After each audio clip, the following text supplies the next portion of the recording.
Friends, చిన్నారి పాప Jahnavi missing case మనందరికీ తెలిసిందే. అయితే గత నెల జూన్ 6వ తేదీన పాప మిస్ అయింది. సరిగ్గా నెల రోజులైంది. కానీ నెల రోజుల వరకు కూడా అటు పోలీసులు కానీ, పాప తల్లిదండ్రులు కానీ, అక్కడున్న వాలంటీర్లు కానీ, ఊరు జనాలు కానీ ప్రతి ఒక్కరూ పాప కోసం ఎంతగానో ప్రయత్నించారు. ఆ 40 ఎకరాల పామాయిల్ తోటలు వెతికారు, 400 ఎకరాల అడవి చుట్టుముట్టు అన్నీ వెతికారు. అయినా పాప జాడ ఎక్కడ దొరకలేదు. కనీసం క్లూ కూడా దొరకలేదు. పాప వెంబటే ఉంది అనుకున్న కుక్క జాడ కూడా తెలియలేదు. అంటే ఎవరో పాపని కిడ్నాప్ చేశారన్న విషయం అయితే కన్ఫర్మ్ అయింది. అయితే ఇప్పుడు తాజాగా ఒక సంచలనమైన విషయం వెలుగులోకి వచ్చింది.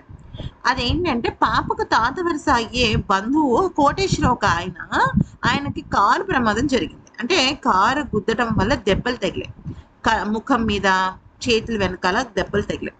సరే, ఈయనకి దెబ్బలు తగిలితే పాప విషయం ఏంటి అనేది కనుక చూస్తే, ఆ కారు ఏదైతే గుద్దిందో అది సేమ్ పాప తప్పిపోయిన రోజున అంటే జూన్ 6వ తేదీన చాలా అనుమానాస్పదంగా ఒక కారు అటు ఇటు తిరిగింది. అయితే ఆ కారుకి సంబంధించి అప్పట్లో పోలీసులు ఎంక్వైరీ చేశారు. మళ్ళీ కరెక్ట్గా నెల రోజుల తర్వాత అదే కారు ఈ ఊరి దగ్గరికి రావటం, సరిగ్గా పాప బంధువు అయిన కోటేశ్వరరావు అనే వ్యక్తిని గుద్దటం, మళ్ళీ అదే అనుమానాస్పదంగా ఉండటం, ముఖ్యంగా గుద్దేసిన తర్వాత అసలు ఆగకుండా వెళ్ళిపోవటం, ఇవన్నీ చూస్తుంటే ఎక్కడో పాపకి ఈ కారుకి మధ్య ఏదో ఉంది లింక్, దేవుడు ఏదో చూపిస్తున్నాడు, మనల్ని ఖచ్చితంగా ఏదో కనుక్కోమంటున్నాడు అని కొంతమంది అక్కడ ఈ కేసుకు సంబంధించిన వాళ్ళు, అంటే పాప దొరకాలి అనుకున్న వాళ్ళు కామెంట్స్ పెడుతున్నారు. ఎందుకనంటే సరిగ్గా ఆ రోజు మిస్ అయిన రోజే కనిపించిన కారు మళ్ళీ ఇదే రోజు కనిపించింది. మళ్ళీ అదే వాళ్ళ బంధువుని గుద్దింది. గుద్దిన తర్వాత కనీసం ఆగి ఎలా ఉన్నారండి అని అనకుండా నేరుగా దూసుకెళ్ళిపోయింది.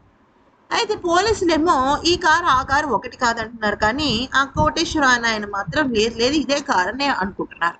మొదట ఇదే కారు అన్న, తర్వాత ఈ కారు కాదు అని వాళ్ళలో వాళ్ళే కన్ఫ్యూజ్ అవుతున్నారు.